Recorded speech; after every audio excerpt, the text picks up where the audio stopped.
Hello students, welcome to our YouTube channel. आज के जो हमारे फ्री क्वेश्चंस का इनिशिएटिव है उसमें हम डिस्कस करेंगे ज्योग्राफी का टॉपिक। तो चलिए शुरू करते हैं टॉपिक से। पहला क्वेश्चन क्या है हमारे पास, which of the following statements is correct about Shivalik Himalayas. Shivalik Himalayas यानी कि इंडियन ज्योग्राफी से रिलेटेड हमारा जो फर्स्ट क्वेश्चन है।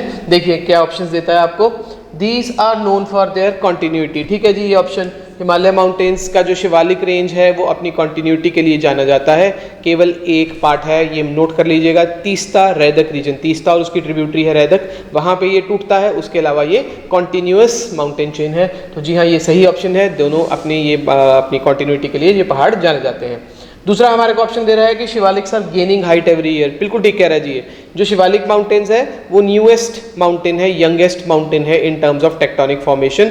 तो जो शिवालिक रेंज है वो सदर्न मोस्ट पैरेलल रेंज, वो सबसे यंग फोल्ड माउंटेन्स है। फोल्डिंग का प्रोसेस अभी कंप्लीट नहीं हुआ है। फोल्डिंग का प्रोसेस अभी कंप्लीट नहीं हुआ है तो फोल्डिंग होएगी तो हाइट डेफिनेटली बढ़ती जाएगी। तो इसलिए हम कहते हैं कि ये हाइट हर साल इसकी बढ़ जाती है। तो इसका आंसर क्या आएगा जी? इसका आंसर आएगा दोनों options correct, both 1 and 2। Check कर लेते हैं जी आंसर हमारा सही है कि नहीं है। जी हाँ, हमारा आंसर सी है।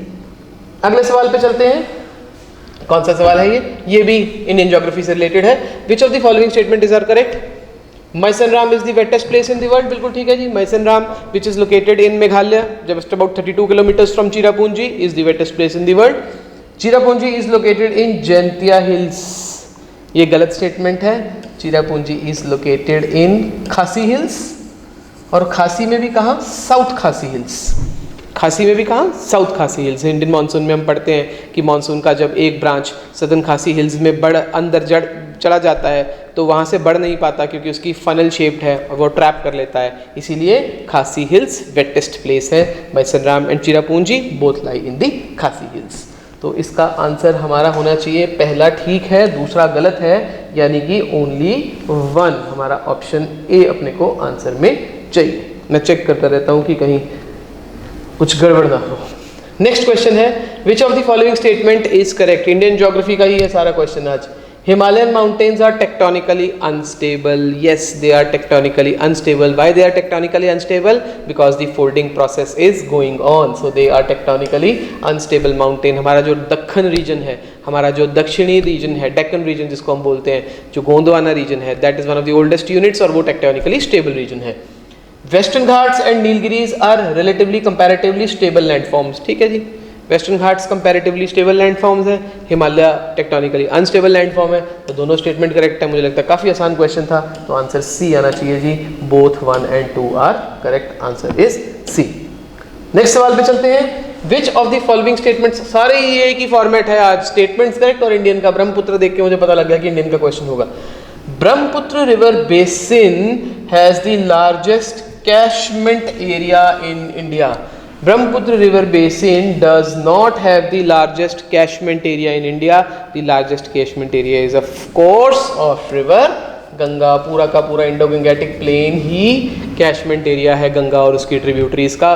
तो पहला स्टेटमेंट हमारा गलत है। आप मुझे कमेंट सेक्शन में बताइए कि कैचमेंट एरिया और रिवर बेसिन में क्या अंतर होता है। एक छोटा सा डिफरेंस होता है, तो आपको पता होगा तो क्या डिफरेंस होता है।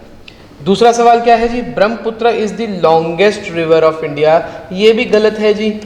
लॉन्गेस्ट रिवर है हमारी अगेन गंगा, उसके बाद गोदावरी आती है। कमेंट सेक्शन में आप टॉप 5 लॉन्ग रिवर्स कमेंट कीजिए जी। सबसे पहले गंगा, गोदावरी, और नहीं बताऊंगा फिर आपके लिए 3 ही रह जाएंगी। तो 5 रिवर्स डिसेंडिंग ऑर्डर में आप मुझे कमेंट करके बताइए कि कौन से हैं। तो ये दोनों ही स्टेटमेंट गलत है। Consequently the answer should be neither 1 nor 2, the answer should be D. चलिए जी लास्ट क्वेश्चन पे चलते हैं। लास्ट क्वेश्चन पे, इनमें से कौन से statements, which of the following statements are correctly matched. Okay, एक तरह से अच्छा match the following type question है। समर सोलेस्टिस मैं जनरली लास्ट से शुरू करता हूँ। तो समर सोलेस्टिस 21 जून को नॉर्दर्न हेमिस्फीयर में समर सोलेस्टिस लगता है, जब दिन सबसे लंबे होते हैं और रातें सबसे छोटी होती हैं। तो वो 21 जून को लगता है, बिल्कुल सही बात है। ऑटम इक्विनॉक्स 22 सितंबर को, ये भी बिल्कुल सही है जी। ऑटम इक्विनॉक्स 22 सितंबर को लगता है, जब दिन और रात दोनों हेमिस्फीयर्स में एग्जैक्टली सेम होते हैं।